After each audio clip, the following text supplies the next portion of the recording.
Hola, ¿qué tal amigos de Uno TV? Hoy tenemos a Jacoby from Papa Roach. What's up, baby? Jacoby, thank you for this interview. Thank you for your music. Absolutely, and man. Thanks for having me. Thanks you. And first of all, I like to talk about, even if it includes me, your first single in 3 years. Yep. So, how does it feel to have such a powerful new music? Oh man, it's the greatest feeling. I knew it when we were starting to create this one. You know, the band goes in the studio all the time and creates all these pieces, and I remember Tobin hit me, he's like, yo dude, check out your email, dude, I sent you something. And I put it in, I was on my way to Home Depot doing some home projects, and I remember I was like, played it, and it just, the string section came on, and I was like, oh snap, this one's special. It had a cinematic kind of feel to it, and the riff dropped, and the riff was super heavy and banging, and I just knew, sometimes you just know when something is like special about it, and I hit him back instantly. I'm like, bro, I can't wait to put a vocal on this thing. 2 weeks later, I'm down in Studio City, down in LA, in the studio cutting vocals on this one, and it's just such a powerful song. Yeah.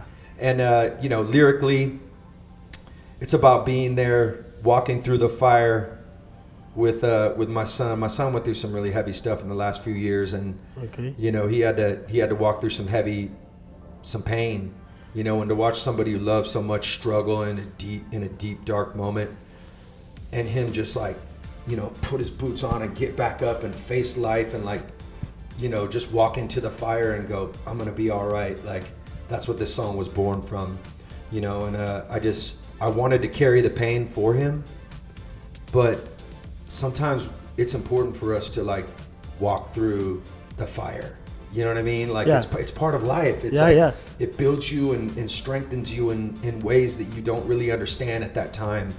And I'm just so proud of my son and just so proud of this song, man. And just that story, that's what this was born from. And then we made a music video for this thing, and the music video is dope as fuck. I love the music video. The music video is truly a cinematic. Oh, thank you. No? Yeah, we wanted to match kind of the energy of the song with the cinematic feel, and we hadn't done anything like that in some years, and so we took a ton. We paid so much money to make this video, but we wanted to do something. We knew the song was special, and so we wanted to do something that was impactful, that fans would watch and share. And so we worked with our friend Jesse Davey on it, and they dreamt up this idea. And when I read it on paper, I was just like, let's go. This is going to be dope. Called him up. I'm like, yes, I'm in. Shot the video. There's a behind the scenes we actually released. So fans can see some of that stuff. And I encourage the fans out there, go check it out. Even if it kills me, it's a banger of a video. We're really proud of it. And it's got a lot of, there's like some levels of, I guess, artistic interpretation that fans can dive into. And it means a lot to me. And so I hope people dig it as much as we do. So what's the next for Papa Roach after releasing Even If It Kills Me? Is there a new album? Yeah, we're working on I was just in the studio before I came here, and I just finished up 2 more songs, and I'm really proud of the new material that we're working on. And it's straight fire. Like, it's like we're on a roll. I think after we went in and did Ego Trip, our last album, and really just kind of opened up this new creative territory that the band feels very comfortable. And it's an evolution of the band, and the fans really, it's been well received by the fans. And so we're just kind of going farther down into that space, and some of it's super heavy, some of it's super melodic, some of it I'm rapping on, some of it's got that old school Papa Roach flair with just a riff, and it's raw and it's like in your face. And then some of it is very emotional and emotive, and it's the dynamics are from, you know, broken down and small to just gigantic and over the top. And I like that journey that we get to take creatively.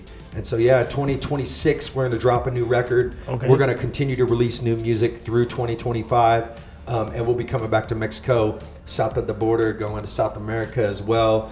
And that'll be 2026 we're coming back. And so a lot of plans. We're going to be touring for the next 2 years straight.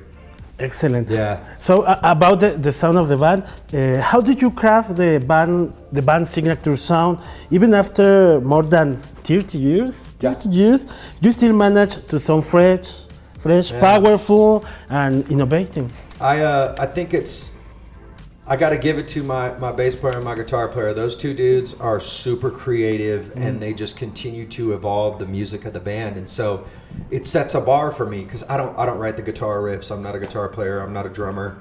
I'm part of the arrangement process, and I write the lyrics and melodies in the band. But the music just always is evolving and is always going into a new space, and it's inspiring to me as a writer to try to rise to that level of creativity. And it's a challenge.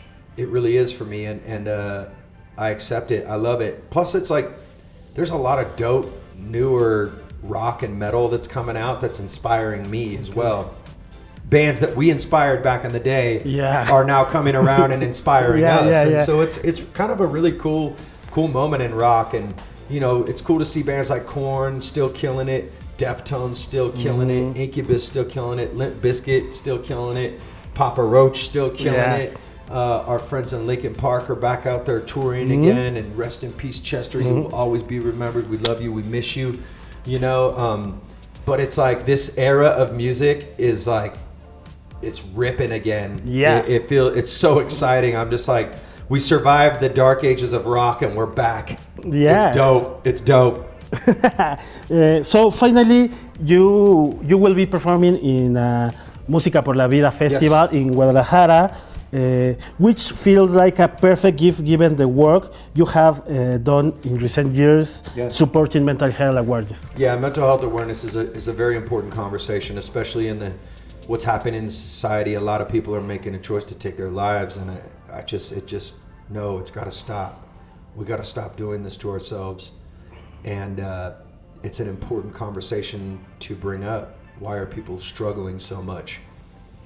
I don't have the pinpoint answer, but I know that through my own struggles and my own dark times in my life, and being able to work through those, talk through those, pray through those, and become stronger on the other side, I'm like, I have a story of hope, and I want to share it. You know what I mean? I think it's important that people share their experience and their strength and their hope, because I talk a lot about my brokenness in this music, but there's always a sense of hope. And I think that that's important. We want to speak that into the youth. We want to speak life into people through music. And I feel like that's how God is using me in a way to share my story, to go, you don't have to be a victim to your brokenness. We can get up, and we can face this, and we can evolve, and we can grow, and we can change, and we can help others through that. And I think that story is important to be told. Yeah. And the music is a support, and is a cure. Absolutely. It's an important conversation. You know, for me, like when my life is getting dark and things are like starting to, the walls feel like they're closing in, and I'm anxious, I'm like, okay, what am I doing? Like, what type of television am I watching? How much social media am I allowing into my mind? How is it affecting me? What type of food am I eating? All these things. Am I getting any exercise? Am I taking care of myself? You know, am I taking care of the people around me? And when I find that, like, all right, I got to stop watching the media, I got to stop doom scrolling, and I got to stop comparing my life to other people's lives, and then I got to get outside, go get some sun on my face, exercise, eat healthy foods. Like, those things keep my spiritual life centered. Those things help battle the darkness, you know. And I think it's we all have a choice, right? How do we wake up? What's our perspective? What is going to be our mindset? And I continue to try to be optimistic and hopeful. That's like, even when shit gets dark, like for me, I just reach for the light. I keep going for it. All right, there's hope.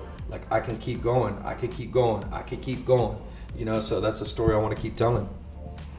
Thank you. Thank you for the music. Thank you for this work. And I really feel like this Papa Roach, like when I was a little kid listening Last Resort. Yes. Yeah, man, we spoke to a generation, man. Thank you. Yeah, absolutely, man. There's more to come, brother. Pues Papa Roach in the house. Muchas gracias. Nos vemos. Cucaracha, baby.